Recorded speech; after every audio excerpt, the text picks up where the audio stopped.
One to the day, one to the day, one day, one day, one day. Welcome to the one day time bersama CJ.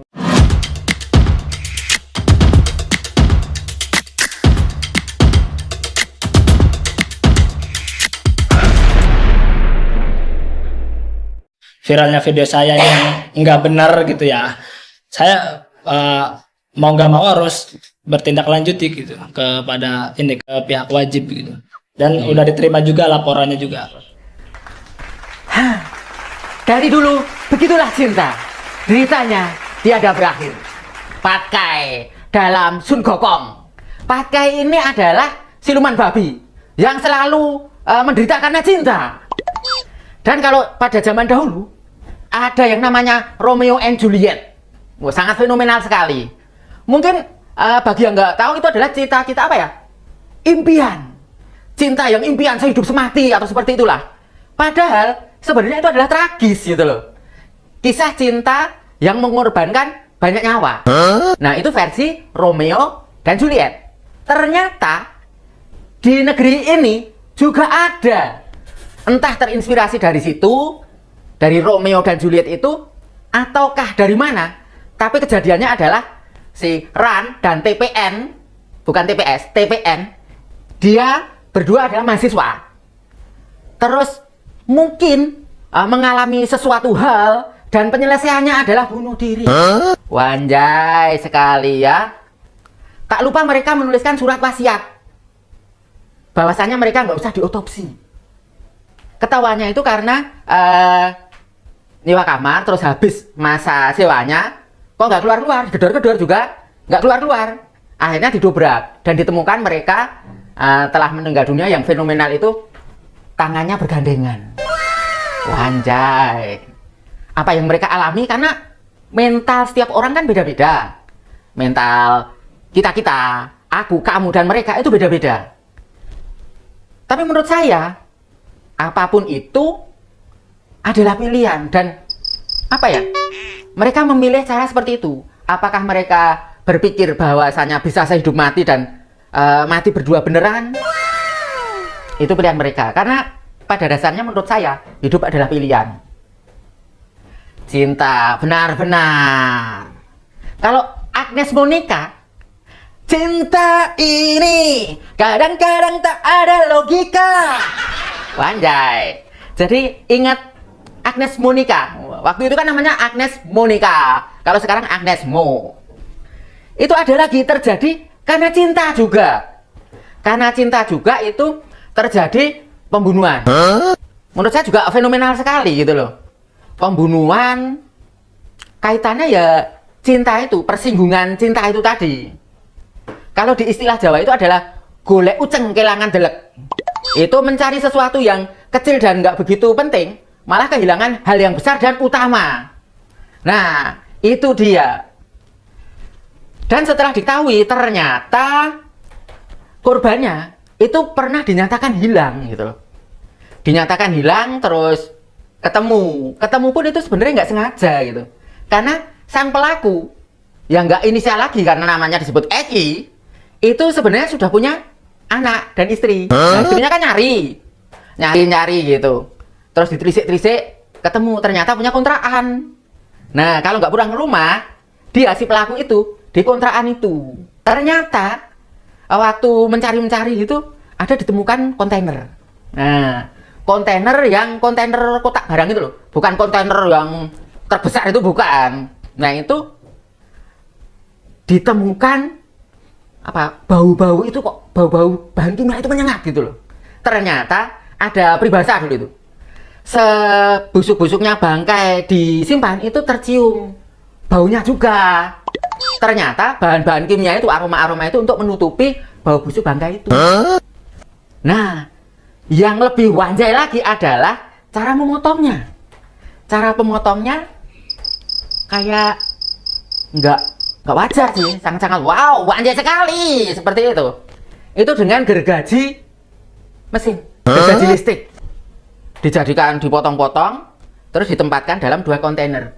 Nah, penyimpanan itu mungkin karena kebingungan, dia mau diapain, dibuang kemana gitu.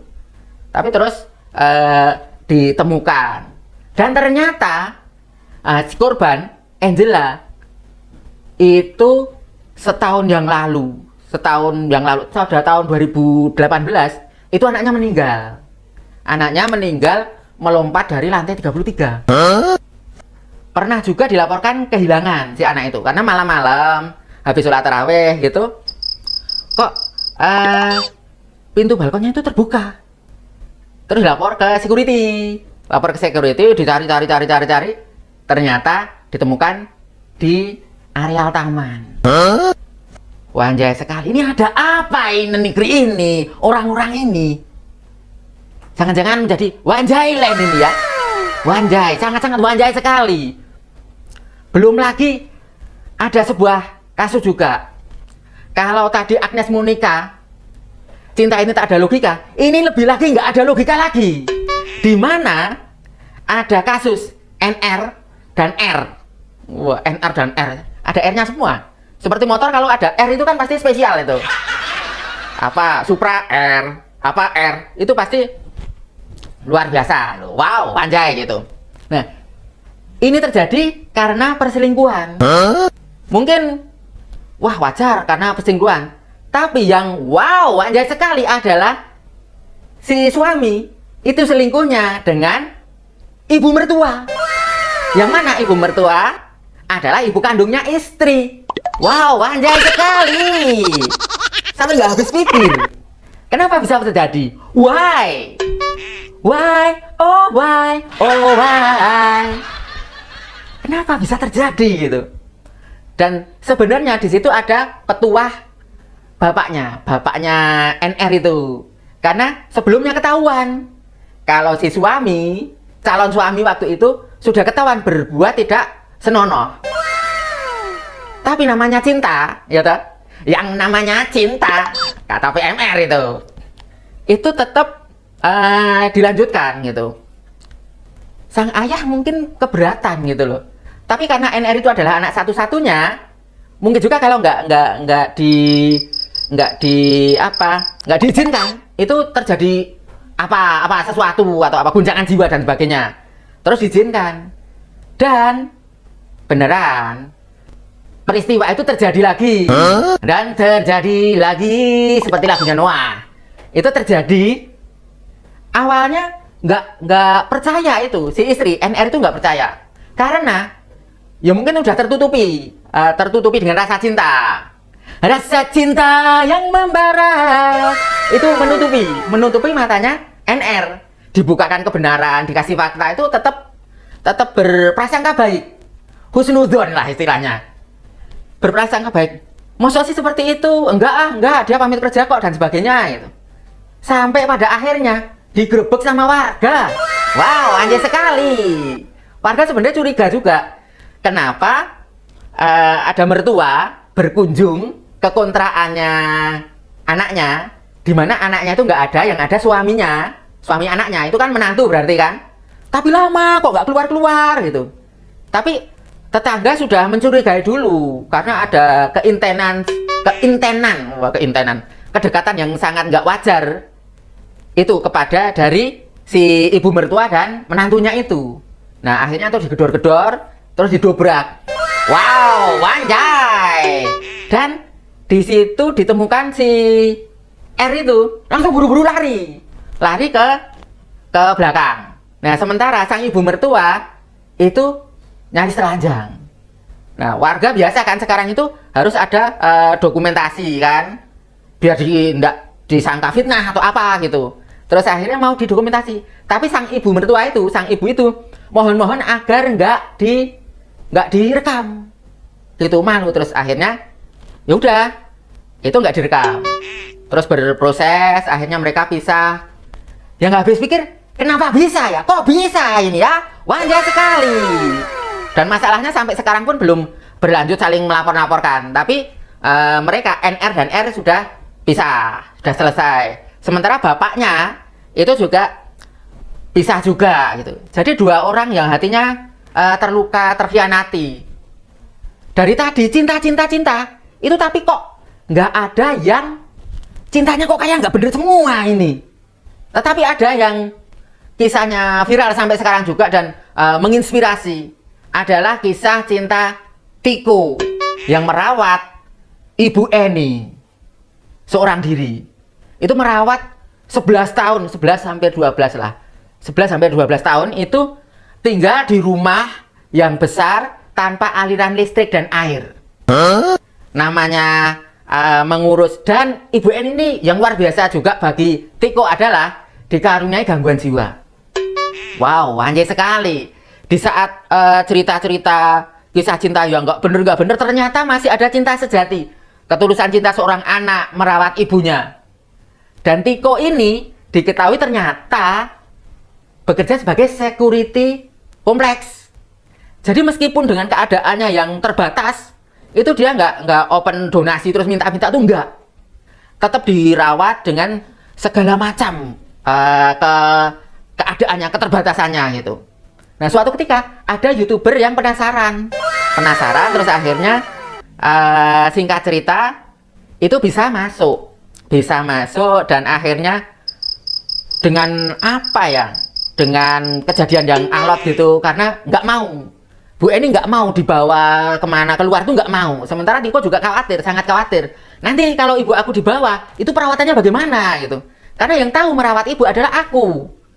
Nah, dengan berjalan alot, dengan bantuan banyak pihak, akhirnya Ibu Eni bisa dievakuasi, ya sampai belibet, bisa dievakuasi, ya, evakuasi ke rumah sakit dan ditangani. Sementara rumahnya Tiko yang nggak terawat, terkesan amburadul gitu, itu terus beramai-ramai dibersihkan. Nah, karena nggak ada saluran air, nggak ada aliran air, itu damkar diturunkan untuk membersihkan itu.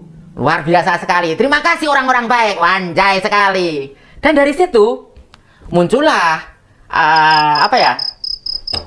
yang mengaku keluarganya Tiko gitu. Dan Tiko juga kebingungan juga karena selama ini itu nggak ada komunikasi, semacam jejak yang hilang gitu. Ketegangan pun terjadi. Bah, para netizen itu juga punya opini masing-masing. Wah, ini kalau rumah sudah bersih kayak gini, ada yang mengaku-ngaku gitu. Ada yang mengaku-ngaku keluarga gitu. Nah, terus dari situ komunikasi, dan ternyata Tiko itu dikaruniai mental yang luar biasa, tutur bahasanya pun juga bagus, attitude-nya bagus, meminta maaf kepada saudaranya yang dia panggil ibu. Tapi ternyata saudaranya itu juga mengakui gitu. Iya, kok manggilnya ibu sih? Kakak dong, kan aku kakak kamu. Oh iya gitu. Nah, mereka akhirnya berdamai, saling menerima. Yang ada di pikiran Tiko adalah bagaimana merawat ibu sebaik mungkin. Hal-hal lain tentang harta itu tidak dipedulikan. Begitu juga keluarga. Ternyata ibunya Tiko itu istri kedua, sementara yang tadi menghubungi itu istri pertama. Dan karena sudah terjalin baik, setelah ada ketegangan, itu Tiko berniat untuk bertemu dengan keluarga besar, lalu berziarah ke makam ayahnya, karena ternyata ayahnya sudah meninggal, sudah lama. Jadi luar biasa sekali Tiko, luar biasa. Salut, salam, banjai.